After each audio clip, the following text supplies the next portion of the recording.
ٹوبہ ٹیک سنگھ کی تحصیل کمالیہ کے تھانہ بسی کے علاقہ میں غیرت کے نام پہ لڑکی کو قتل کرنے والے 2 ملزمان گرفتار کر لیے گئے ہیں۔ پولیس کو اطلاع موصول ہوئی کہ علاقہ تھانہ بسی چک 743 گاوے میں مدثر حبیب نامی شخص نے اپنی بیوی سائمہ بی بی کو اپنے سالے ندیم کے ہمراہ گھر میں گلا دبا کے قتل کر دیا ہے۔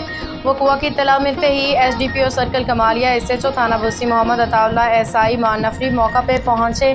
بذریعہ لیڈی کانسٹیبل شرم و حیا کو ملحوظ خاطر رکھتے ہوئے نعش کا ملاحظہ کرنے پہ معلوم ہوا کہ مقتولہ سائمہ بی بی کو گلے میں کپڑا ڈال کے گلا گھونٹ کے قتل کیا گیا ہے۔